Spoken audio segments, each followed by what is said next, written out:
All right, everybody. Pardon the wind noise if there is much of it because I am outside and it's a little unsettled today. We're having kind of a heat wave for our area. It's 75 degrees out here. But I promised everyone a walk around of my new car. If you've been paying attention, my last car was a Mustang GT Premium, dark blue, antimatter blue is what they called it, I believe. This is my new one that I just traded the Mustang in on. And a lot of people ask, how much did you pay for this? How do you afford to buy a new car every year? Well, I'll tell you that here as we go along. But first, I just wanted to show it to you. As you can see, it is in red hot. That is the color of the, or the name of the color of the car. It is called Red Hot. I like it. I didn't choose it, right now you just kind of take what you can get, but I actually like it with the red, with the black stripes on it. It's got the center stripes, it's got the spider stripes. It does have the body side molding and everything too. The black package, so it's got the black windows, it's got the black Camaro badge there on the side. The bow ties are blacked out. The SS is not blacked out. I'm not sure if I want to change it to blacked out SSs or if I actually like the red SS since it's a red car. If the car was any other color, I'm sure I would get rid of that. It does have a sunroof. There's a bug on it. That's one of them stink bugs. But here's the back end. I really do like the back end. I appreciated the looks of the Mustang. I mean, I thought it was a nice car. It's a little more refined than this. As you can see, there's some water running off of it because I hosed it off before we came out here because it is very dusty. Now, this car, you can't really tell as much that it's dusty. If it had been the blue car, it would have just looked like it was caked with mud with the same amount of dust on it. But like I was saying, I appreciated the looks of the Mustang, but I really like the looks of the Camaro better. I'll give you a little view of the outside of it here before we go inside, and I'll show you what all it's got. Before we do that, this car was $54,000. That was the sticker, $54,500, I do believe. And of course, nowadays, you pretty much got to pay full sticker if you want a car or risk losing it to someone else that's on the list. So I paid full sticker for it. Now, I did have a pretty good down payment from selling my Mustang. So I'm paying actually a little less a month than I was paying on my Mustang because the Mustang is about a $5,000 more expensive car. So I always have a car payment. I'm just going to accept that. That's my one big expense is my car payments. Hell, I ain't even bought a gun in probably almost a year now. But my big expense every month is a car payment. That's what I pay out of my allowance is a car payment every month, knowing I'll never pay it off because I want to have a new car every year. Now, I eventually think that I'll find the car, that's going to be the one and I'll keep it forever. But so far that hasn't happened. So for right now, my one big expense every year is that I pay a car payment. And I pay extra every month so that when I go trade it in, I'm not upside down. So it's basically just like starting all over again each time. So that's how I afford it is I just, finance it and have a payment all the time, always. I can't remember the last time I didn't have a car payment. But, it's my one vice. I don't smoke. I don't drink. I don't buy fancy clothes. I don't go out running around. I don't spend a lot of money on entertainment. So this is my entertainment. That's how I pay for it. Now that we've seen the outside of it, and it does have a pretty nice package here on it, by the way. It's got the splitter in the front. It's got, as I showed you before, the side body molding kit here, which I would not have chosen because I would have wanted to put mud flaps on it, but or splash guards, they call them. It does have Brembo brakes, front and back, black with the Camaro badging on it, which is nice. I was afraid it was going to come with red Brembo brakes because that would have just been too much red. Red car, red brakes. But luckily, it came with the black. I really like the lines of the car. It also has the black spoiler.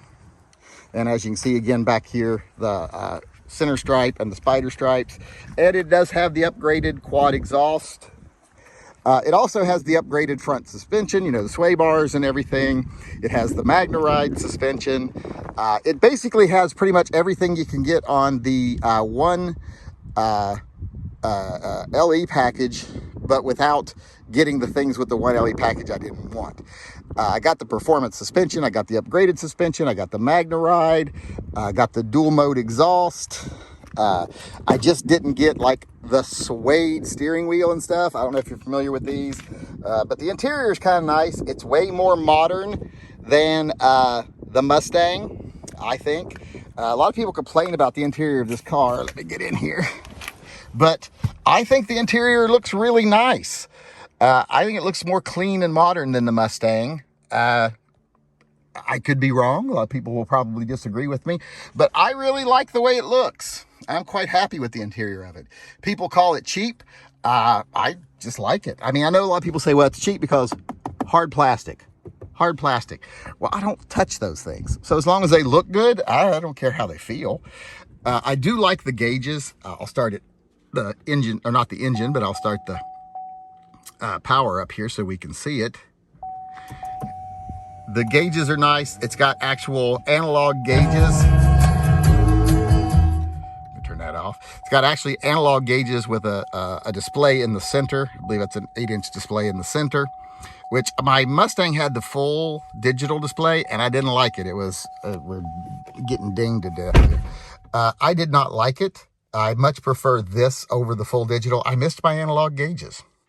Now the screen is a little weird. It's tilted down to help prevent glare, which it does work quite a bit, but it's just odd. The control for your temperature is the knob around the things. That's kind of cool. And it does have a lot of hard buttons for things. So that's nice that it has hard buttons. I know you're not getting a very good view right there because of the sun. But back seats, pretty much unusable. They're so small, you can put a tiny person back there. But the headroom is very limited. It does have a charger, and my new Apple Mini, my Apple iPhone Mini, actually fits in the charger and charges. So that's nice with the Apple wireless Apple CarPlay. This has everything that you can get on it, all the safety features, cross traffic and all that stuff. There's some things you can't get, like that was, you know, I could get on my Mustang, but I can't get in this. Like adaptive cruise control. This has collision avoidance, but doesn't have adaptive cruise control. It's not even an option you can get. That's kind of disappointing.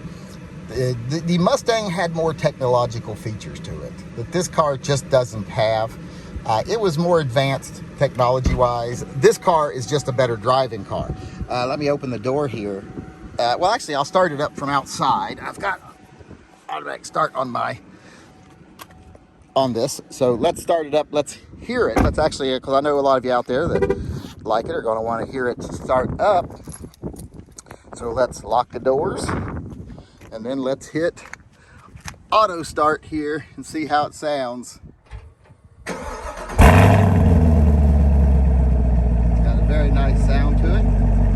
Starts up real nice. When it's revving out, it sounds really good, and it's got a lot of burbles. That's something that the Mustang didn't have. I would say the Mustang has a little bit more of a mechanical high revving sound. This is a little more guttural, but where this really sounds better is when you give it gas and you let off, the burbles are pretty amazing. Oh, that's one other thing I didn't show you right there, is that right there is a backup camera in the antenna there. And when you go inside, that's another thing too. It doesn't unlock just automatically from reaching behind. You have to actually push the button, which is, like I said, the Mustang is just better for basic technology. But one thing it does have that's nice is a lot of people complain about the visibility out the back. I have no problem with the visibility out the back. I don't think it's any different than the Mustang, but if you flip this, it's now a high definition camera. So that's kind of nice. As far as visibility overall, a lot of people complain I don't have any real blind spots. People say, oh, there's blind spots. The blind spots are so bad. Not really. To me, the definition of a blind spot is a place that you can't see with your mirrors or your eyes. In this car, everywhere something can be, I can either see it with my mirrors or my eyes. Like if it's right there, or behind me, or right behind me, or beside me, or right beside me. So I don't have a problem with the visibility. But overall, like I said, I really like this car. I think I like it better than the Mustang. This might be the one I keep forever, but we'll see. You never know which one it's going to be. But this one for right now is really nice. I'm liking it. And there is a look for everybody at my new Camaro.